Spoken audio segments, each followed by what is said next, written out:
Well, hello and welcome to another episode of Dig Deeper. My name is John March and I'm with my friend Dr. Stephen Backhouse as we journey together through the letter that Paul wrote to this little church in Ephesus, but also further afield over in that side of the world, modern day Turkey. This circular letter would have been read by multiple congregations, and we're journeying through Ephesians together. But before we get going, Stephen, you well? How are you doing? Yeah, good. Just returned from a business trip.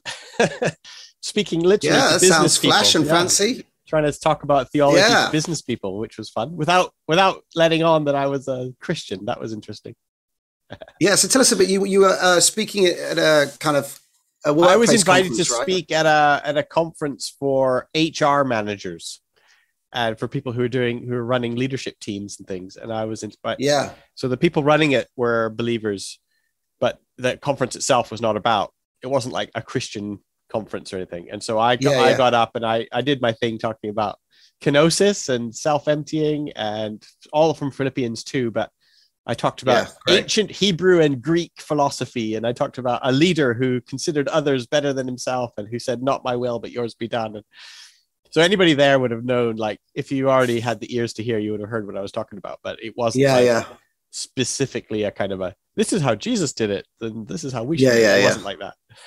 It was more about different ways of imagining the use of power. And here's the different examples. And it's interesting because you're using your gifts and your talents to kind of bridge the worlds in which you revolve, so you're in your world of theology and helping churches like ours, but you're also stepping into the world of business where it's not expected for any talk of religion or God or anything. How were you introduced? What was it they talked about? They introduced me as like a philosopher, a historian and a philosopher who looks at religion and politics or something like that. It was like, it was true. All those words are true. And I mean, I have degrees in philosophy, but I also have degrees in theology, but we just highlight the one word and not the other one because more people know what the word philosophy means than they do. I mean, even Christians don't know the word theology. I mean, it's a hard word. It's a barrier word, no matter where you are. So, and they talked about you as leaning on ancient practices or leaning on ancient scriptures. I did. I talked about ancient Hebrew and Greek wisdom. I'm thinking which is absolutely right. It's absolutely right. I'm thinking of Philippians, which are the Greek Hebrew Christians. So there you are. Fantastic. Well, it's great to have you back in our sphere, at least, as we look together at Ephesians. So we're looking at the passage that we read just on Sunday. Some of you will be tuning in live at 8 o'clock on YouTube on Thursday, but some of you will be also tuning in on the podcast. And this is looking back at our passage on Sunday, which I preached from. And we're looking at Ephesians 5, verses 1 to 20. Shall I read it from? I've got my David Bentley Hart. Shall I give it a read? Yeah, let's go for it. Yeah, all right. Fantastic. Ephesians 5, 1 to 20. Again, this is David Bentley Hart's translation.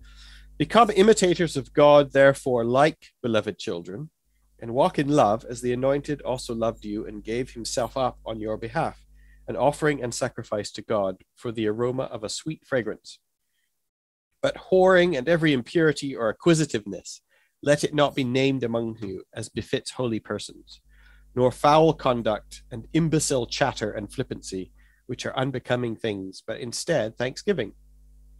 For be cognizant of this, that no whoring or impure or acquisitive man, someone who is an idolater, has an inheritance in the kingdom of the Anointed and of God. Let no one deceive you with empty words, for on account of these things God's ire is coming upon the sons of disobedience. So do not be participants in them. For back when you were darkness, but now in the Lord you are light. Walk as children of light. For the light bears fruit in all goodness and righteousness and truth, proving that it is delightful to the Lord. And do not have a share in the fruitless works of darkness, but rather indeed reprove them. For it is shameful even to speak of the hidden things that take place among them. But all things reprobate and made manifest by the light. For everything made manifest is light. Therefore it is said, arise, sleeper, and stand up from among the dead, and the Anointed will shine upon you. So be scrupulously watchful of how you walk, not as unwise, but as wise persons, redeeming the season, because the days are wicked. Do not be witless, therefore, but instead understand what the Lord's will is. And do not get drunk on wine, in which there is profligacy, but be filled instead with spirit, speaking to yourselves in psalms and hymns and spiritual odes, singing and psalming with your heart to the Lord, always giving thanks for all things to the God and Father in the name of our Lord Jesus the Anointed. There we go. That's fun. There we go. So where should we begin today? Yeah, I mean, there was some quite interesting vocab in there. That's David Bentley Hart's style. That's what he does. Yeah. Yeah, I mean, what did we? I think whoring was mentioned at least twice. What does yours say? Just some sexual impropriety or something? Fornication in my NT Wright version. In my NIV, it's sexual immorality. But yeah, it's there we go. Hard hitting stuff.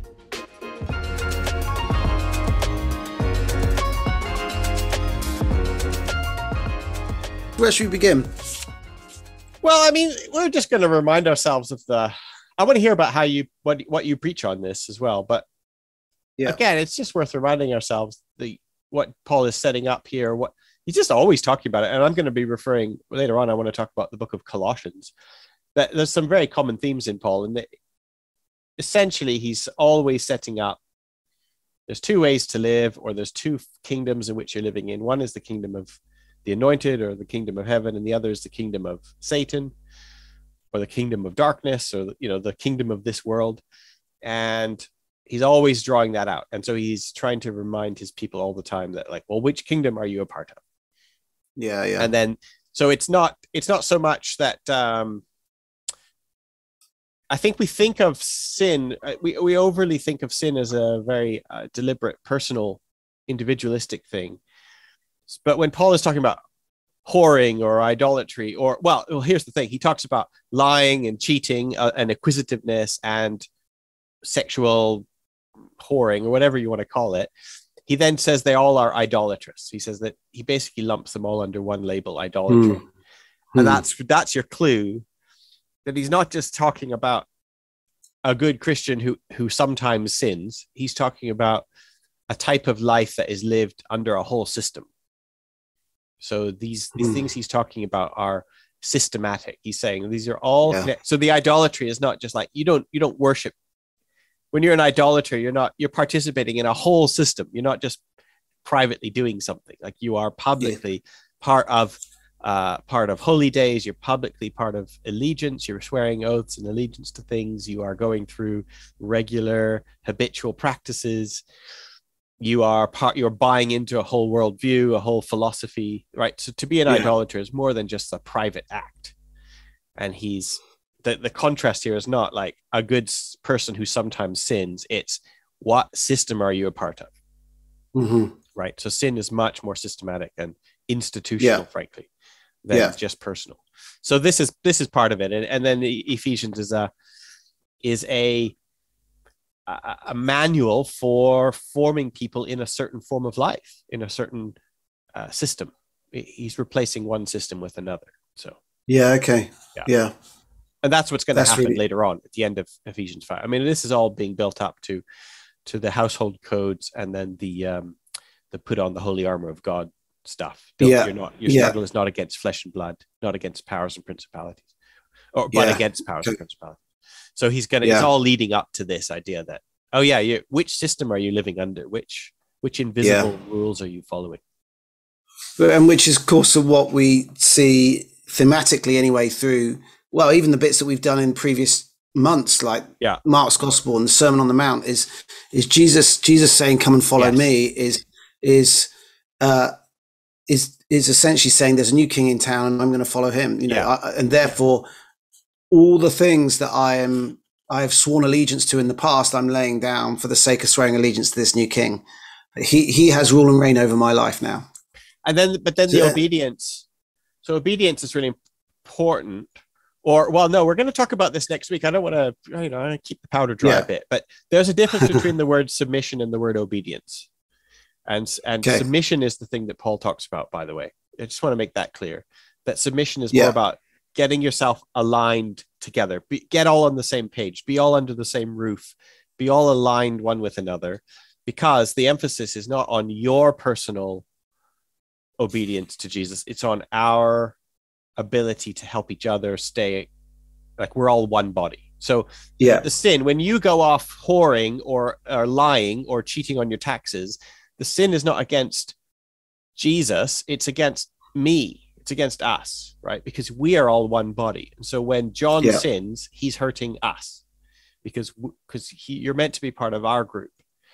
And that's the emphasis that Paul often has. And this is where later on he's going to talk about, Jesus is the head of the body and man is the head of the family. And he's going to talk about all these things. And then he's going to say, all right, so the head is, and it doesn't mean leadership, it means unity. And so that when you are sinning, you are actually sinning against unity. You're breaking the common cause that we're all in this together kind of idea. Which, of course, is the whole context for what we're talking about here in the granular, is that he's already set us up to say there is unity and maturity in the body of Christ, that we are one, there's one body, one Lord, one Spirit. Yes, exactly. that kind of stuff. You remember that from last week, right? That verse where he says one. He repeats it 14 times or something in like 2 verses. Wow. Yeah. Something like that. And he's rarely talking about unity. He's not talking about personal morality. He's talking about corporate unity.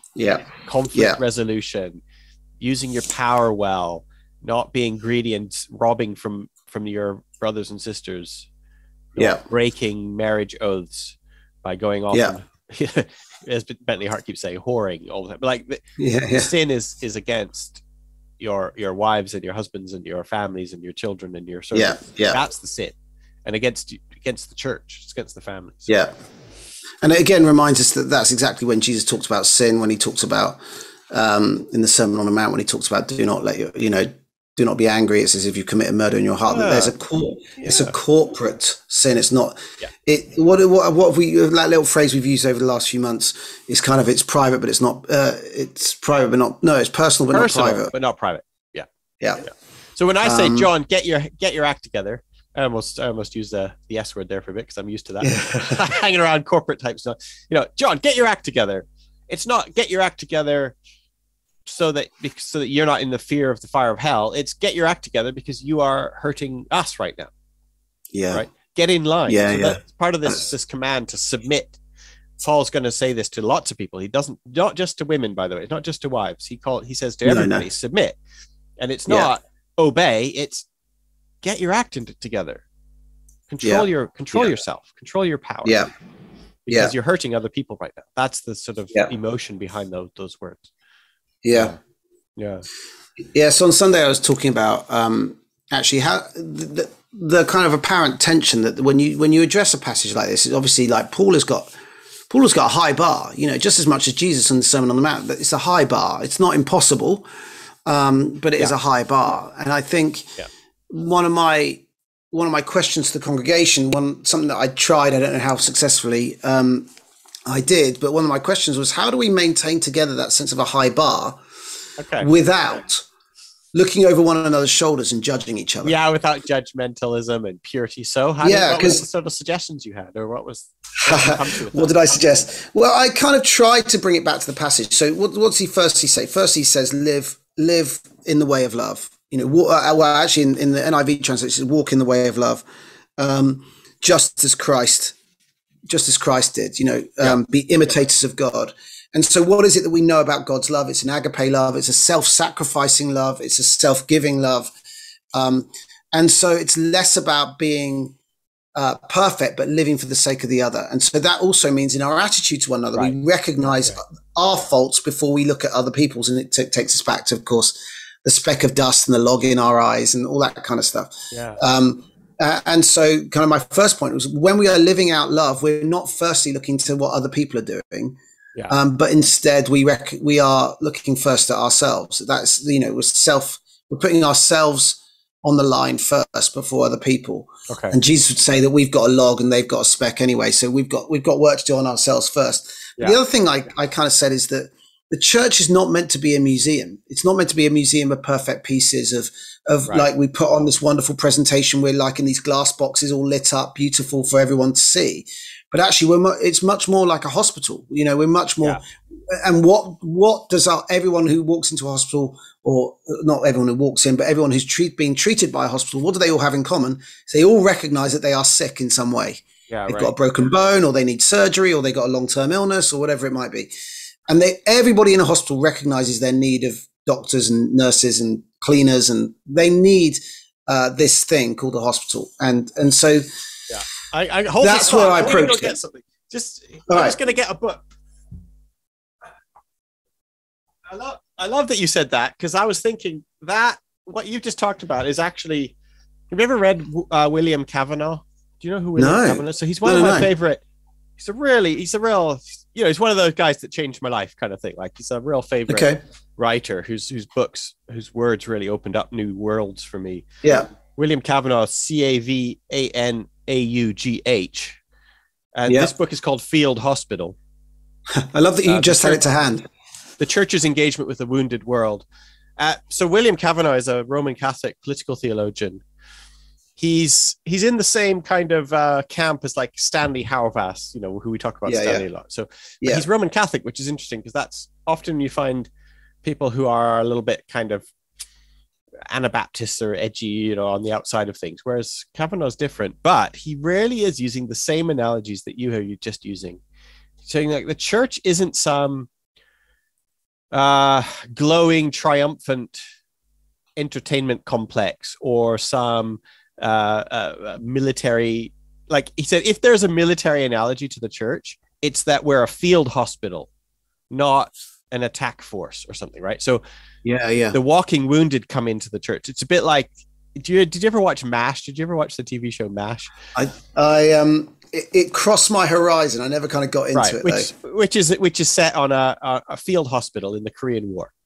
And I think it was William Cavanaugh uses this analogy. He's like, the church is not the ones in the helicopters dropping bombs on North Koreans.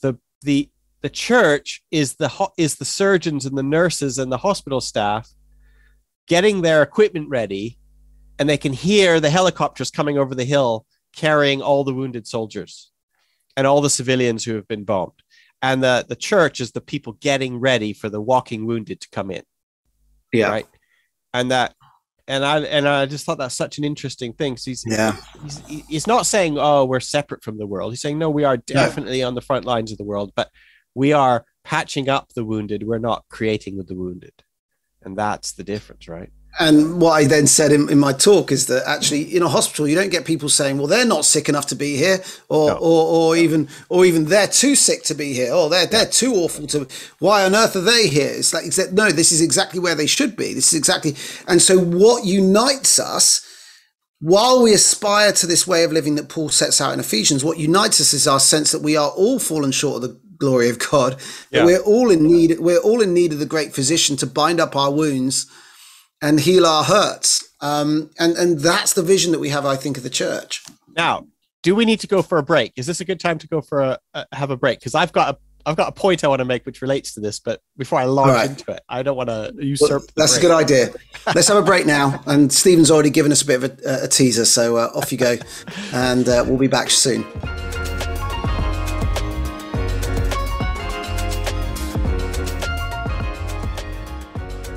And welcome back. It's great to be here. Well, Stephen just left us with a little bit of a taste of what's to come. I realized when we were talking, I was like, okay, I know what I want to say, but I also know that this will take us further than just the break.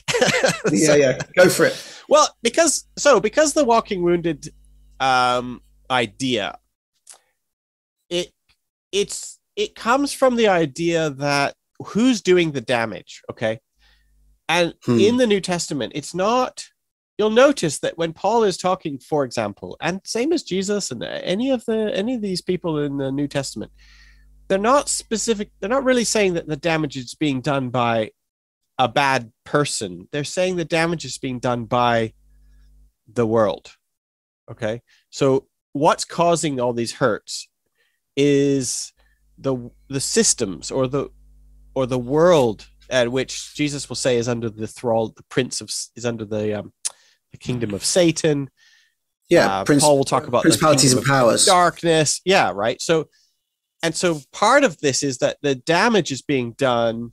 Even the people who are doing the damage are themselves victims of a bad world. So, right, the soldier who's killing an innocent civilian, that soldier himself is enthralled to a bad world, which tells him that being a soldier is a good idea, right? So, and in some ways, you could argue that that's the idolatry that Paul is talking about. That's the idolatry, right? So, because idolatry is like we are enthralled to a false god, and some of us do it unknowingly, right? Some of us are. Everybody does. Nobody knowingly worships a false god. Yeah, true. Right? It's all unknowing. Yeah. Which actually leads us really well. Look at this. Look at verse 6. So this is Ephesians 5, verse 6. Let no one deceive you with empty words. Right? For an account of these things, God's wrath is coming upon the sons of disobedience. What does your translation say?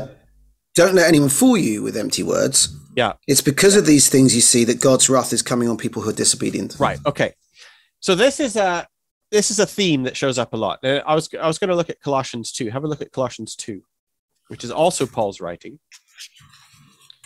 Yeah.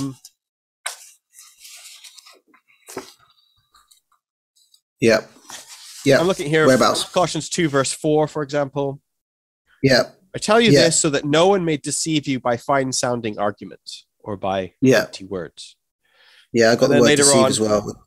Verse 8 on Colossians 2, verse 8. See to it that no one takes you captive through hollow and deceptive philosophy, which depends on human tradition and the basic principles of this world rather than on Christ. Yeah? Yeah. So this is a theme that Paul has a lot. Now, I think I've probably talked about this before, but when Paul is talking about these things, these fine-sounding words, these empty arguments, hollow and deceptive philosophy, he's not talking about going to university to study philosophy. He's not talking about... Or being a philosophical consultant. Or being a philosophical consultant, or people who read a book or two, or who delve deep into theology. He's not making an anti-intellectual statement. In fact, it's the exact opposite. Actually. Okay. Because do you remember you just said earlier, you said, sometimes people do this in an unknowing manner. Yeah. And my point was everybody does it in an unknowing manner. That's why they do it. Because the problem with this is that we follow common sense and we haven't analyzed it. We haven't stopped to assess it. When Paul talks about empty arguments and hollow and deceptive philosophy, he's not talking about going and studying something closely. He's talking about common sense. The people who just say, oh, well, of course, this is the way we do things. This is the way we've always done things. Or of course you should sacrifice your children to the gods because that's what people like us do. Of course you should do what it takes to make as much money as possible because that's what we do.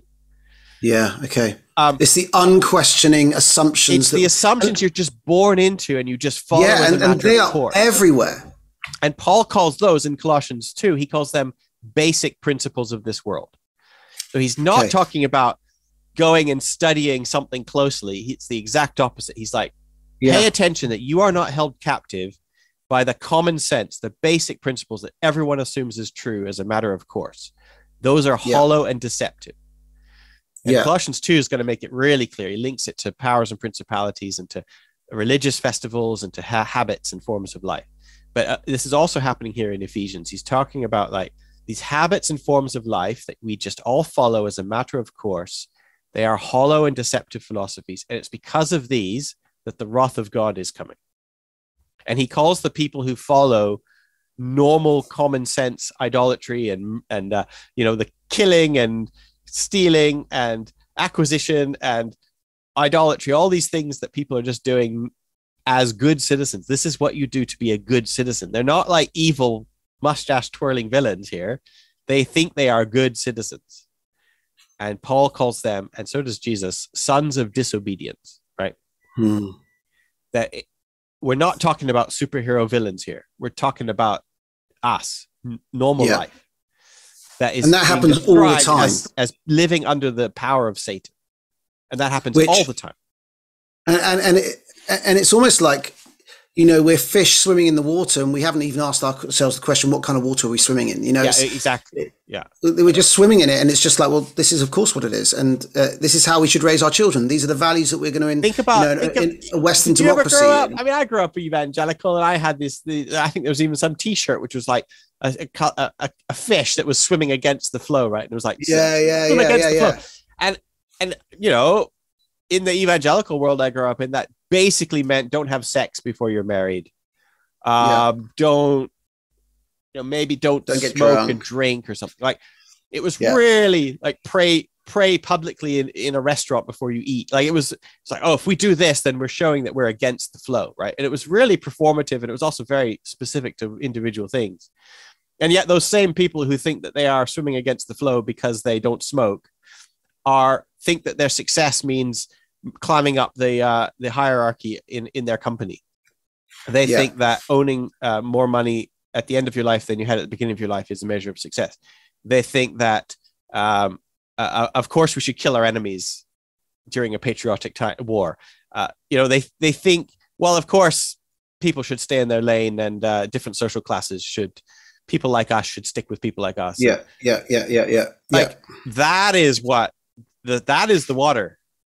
And that's the thing that frankly, evangelicals are not only are they not swimming against the flow, often they're the ones establishing the status quo. Yeah. So much of that, of their life ambition, is actually just exactly similar to any material. Because actually what we're doing is we're being very selective about the things that we want to swim against, as it were, and that which we are very happy to be swimming with. Yeah. And we don't actually take the words of Jesus, or indeed the words of Paul here, at face value, and or even at depth. We just say, oh, these are the bits I like and these are the bits I don't like. Making sure I own property, making sure that I have enough space for my kids to grow up in, making sure, and these aren't very simple. These aren't like, simple things to unravel, because there is so much in there that we want to get right. But I think it's that unquestioningness. Like, have we settled on what we believe our family unit should be like? Because this is just the way it always is, and that's what I've been brought up with. Have we settled on this is what a career path looks like? Because we've not even asked the question. Exactly what you've said here is: are we even asking the question? Are we even asking the question of our own lives as to is this how Jesus would want us to live? And I mean, ironically, philosophy is one of the, so far from Paul saying don't study philosophy, it's almost the other way around, because what philosophers do is they examine things that everybody else assumes is true as a matter of course. And philosophers go, is that really true? Right. And then they get made fun of. They get made fun of by the wider world, because like, you idiot, why are you questioning this? We all know it's to be true. And the philosopher is like, well, it might be true, but I'm going to look at it. And this is, in fact, what Paul is asking you to do. Because the hollow and deceptive philosophy is not thoughtful people, it's thoughtless people. They're the ones who are hollow and deceptive. And then there's this phrase, the wrath of God, right, which is worth paying attention to. That, again, I've talked about it a lot before, but in the New Testament world, the wrath of God often stands in not really so much as a punishment, but more like the consequences of getting what you already wanted, right? So you get what you get, you make your bed and you lie in it. You reap what you sow. You reap what you sow, and that's the wrath of God. So it's not that people are going through their life kind of normally and then God zaps them. It's that the people are going through their life normally, and that normal life is producing the fruits of darkness. It's producing selfishness. It's producing idolatry. And that their life that they made, or that we made, shouldn't be judgmental. The life we make is experienced as wrath. We get what we want, and it feels like a punishment. And that's where he says, because of these things, the wrath of God is coming. Like, the wrath of God is looming precisely because you are going about your daily life living in ways that are actually alienating you from true meaning and purpose. Right. So as we close, just want to close on this talk of wisdom and foolishness that Paul talks about in this passage. And I feel like it ties into what we were saying earlier about, questioning the world in which we live, questioning the culture in which we've been brought up, questioning the assumptions that we've made in an unthinking way. what is it that Paul would say here about wisdom? Because he talks a lot about foolishness and wisdom. It comes up a couple of times. Don't let anyone fool you with empty words. And you brought that parallel in Colossians 2. But then we have it later as well. I like verse 17, David Bentley Hart. Do not be witless, but instead understand what the Lord's will is. What does yours say? Yeah. Do not be foolish. Don't be foolish again. And verse 16, verse 15 rather, take special care how you conduct yourselves. Don't be unwise, but wise. Make use of any opportunity you have, because these are wicked times we live in. Yeah. So don't be foolish, rather understand what the Lord's will is. Yeah. We live in wicked times, in a wicked era. We live in a wicked epoch. The world around you, like the normal ways of life and wisdom, aren't actually going to provide life to you. So don't look. And it's the wisdom that helps us navigate some of the questions that we might have about the culture in which we live in. To navigate what God's will is. That's what wisdom is. And then he's sort of speak to yourselves in psalms and hymns and spiritual songs, but and thanksgiving as well. I mean, there's some interesting his solutions are worship and thanksgiving. So unity amongst the brothers and sisters, worship, and thanksgiving. Yeah. So, and being filled with the Spirit kind of takes you out of if idolatry is the opposite. I mean, when you're thanking the Lord for something, then you're thanking the right person for something. So you're not committing idolatry. When you enact worship, you're not committing idolatry if you're worshiping Jesus. And when you are united around Jesus, you're not committing idolatry because you're not united around something else. So I think idolatry here is in Paul's imagination. He calls everything idolatry, and so we have to think, well, his solution is the opposite of idolatry then. Yeah. Well, we're going to bring it into land. We've run out of time. Stephen, thank you so much. We're going to take a break over Easter, so you might not hear from us for a couple of weeks, but we're looking forward to coming back with where we have already alluded to over the last couple of episodes around this whole theme of how we are to live together in family units, but also workplace units and so on. So we're going to be looking at that as we continue through Ephesians 5 and then on to 6 after Easter. It's great to have you tuning in with us today. Stephen, thank you so much for joining us, and we will see you soon. Take care.